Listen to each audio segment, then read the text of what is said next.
So much depends on reputation. Reputation is the cornerstone of power. Through reputation alone, you can intimidate and win. Once it slips, however, you are vulnerable and will be attacked on all sides. Never let others define it for you. Yeah, so when I wrote the 48 Laws of Power, I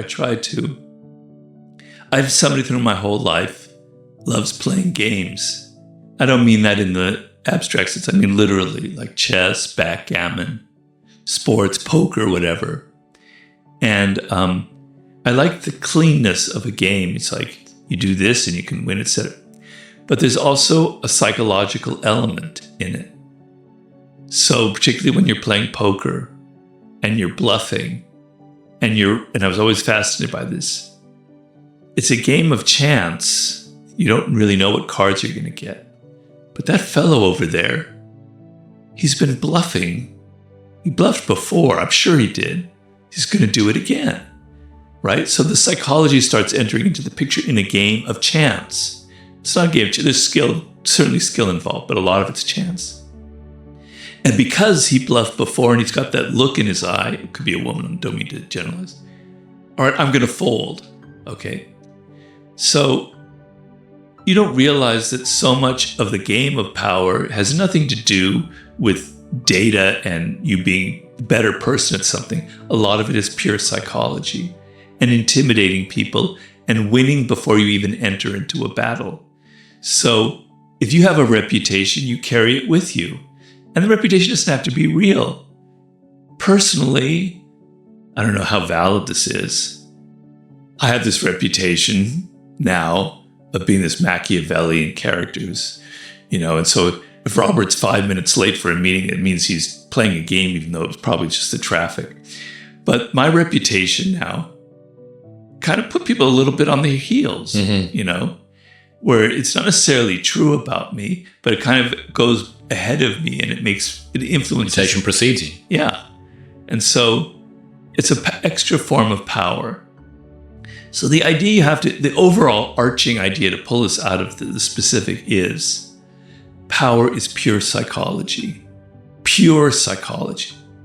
And what I mean by that is the CEO of a company, he doesn't get there based on, it's not like baseball, whereas balls and stars, soccer. Sorry, you probably don't understand. Probably even know I'm a Ranger. I'm a Texas Rangers fan. I'll have you know. Oh, okay. All right. Well, it's not like baseball where balls, you have a good batting average or OPS. All right, you're going to get in the lineup. They're going to bat you in the cleanup spot. Okay. Life isn't like that. So the way somebody rises to CEO, and I know because I was on the board of directors of a publicly traded company, is not about metrics. It's not about things that they've actually done. It's about psychology, right? People rise to positions of power because they know how to play the game, and they know how to play the game of psychology. They know how to appear. They know how to play the optics. They know how to intimidate. They know how to say less than necessary. They know all the psychological little gambits. And that's why I wrote the 48 Laws of Power. It's kind of like, this is the game of life, the game of power. The rules are a little bit nebulous, but here's how you play. You play by mastering these little psychological bits. One of them is your reputation. I'm fascinated by reputation and credibility, especially given what I do now. But my previous life, I was a club promoter. You were a what? Club promoter. I ran nightclubs for a very long time. Club promoter. What do we call that here? Club. It would just be a promoter. It's called. So marketing for nightclubs, essentially. The guy stood on the front door with the guest list and the bands for VIP and all of the hot girls' names. And then after a while, we owned a group of guys that did that. And then we owned a group of guys that owned and you started to build up this company. And in that, every single nightclub that you've ever been to is the same thing. It's people getting drunk in a room to music. It'll never be anything else. You can dress this one up pink and give out inflatable flamingos on the door, or this one's really cheap, or this one's on a Wednesday and it's sort of naughty that you shouldn't be going out on a Wednesday. Dress it up however you want. It's people getting drunk in a room to music. That's all it's ever going to be. And what I realized from doing that was the power of reputation. Now, this isn't the reputation of a person, it's the reputation of a brand. But if your company is known for always putting on good parties, then you get to benefit from that. And what happens is, when you have a reputation for putting on good parties, more people come. Which so you makes have your better parties parties. good. Yep, correct. So this is this sort of odd, and this is the really important point. Never let others define it for you. And when you are vulnerable, you will be attacked on all sides.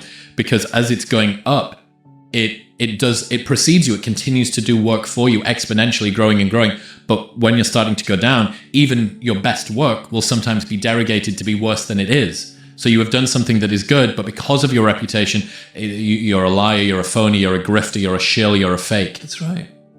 Yeah, credibility is the one thing that you should never sell because you cannot buy it back. There is no return policy on your credibility. And people are so, getting back to the word stupid, I mean...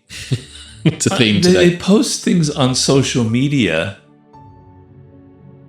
when they're young, not realizing that 5 years later, when they're trying to get a job at a law firm, they're like, they're doing incredibly ridiculous things on Instagram, and that's part of their reputation.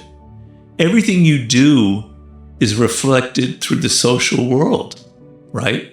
Nothing is in isolation. People are continually judging you. So you have to be aware. You have to think before you post. You have to think, how are people going to take this? If I say this stupid, rude thing that comes right out of me because I don't control my tongue, it's going to ruin one false step will ruin your reputation. There's a British MP who is on the receiving end of a tweet from 2009, which has come back around. I think I read about this. Get these Estonian retards out of my house right now. So I don't mean to laugh, but it's terrible. Estonians are very smart people. Get these Estonian retards out of my house right now. Or I want these, whatever. And she's had to do this groveling apology. Oh, God. But I mean, when did Twitter start? Probably 2008 or so. This is, it's as early, this is the equivalent of the Big Bang. This is the, whatever it is, microwave cosmic background of tweets. And I just love that. I really think that the reputation point can't be overstated. And I've got to see in this industry as well, both whether it's authors, podcasters, YouTube, there are some people who have traded reputation and credibility for money, or for short-term trades that didn't make sense and they've not ended up coming off in one form or another. They've tried to cash it in. Like, give me an example. Like going to Spotify and no, not that. To not name names. No, not that. Interestingly, with Joe's move to Spotify, that was something that he got an awful lot of credibility for, and that's one of the interesting things. Had it have been with a different platform that didn't carry as much weight, gravitas, they have their own reputation, it becomes multiplicative as opposed to sort of subtractive. Yeah, I know, of course. Like getting a Nike sponsorship is cool, hooray for you. That's not you selling out, but getting a sponsorship with some brand that everybody thinks is really like lame, that is selling out. You're obviously only doing it for the cash. Yeah. But there's a ton of guys that have held political positions or have swayed with the wind, just blown with the way, whatever it goes this way, whenever it goes that way. And the interesting thing is, even if they've made a ton of money from it, even if it's been advantageous in one domain, I actually think that if you gave them the opportunity, they would give all of it back and some to be able to regain their reputation. I think they would give anything they could to be back in the cool kids club. And there's no return policy on credibility. Well, the other thing about reputation and credibility is it has to be consistent. So you have to it's like a brand. You're known for something. You're known for being strong. You're known for being self-confident. You're known for being Machiavellian or whatever it is. Funny or lighthearted. Or, yeah. And there's a certain kind of, shape to it. And if you're like all over the map and you're going over here, your reputation is about that, it's about this, it looks weak. It makes it look like, because we want to feel like people judge on appearances. They don't judge on the reality of who you are. They don't know who I am or who you are. They judge on what they see and how we appear. And if those appearances, they want to have something consistent that they can grab onto. They want to say something simple that guy is funny and that's who he is. You know, this guy is that.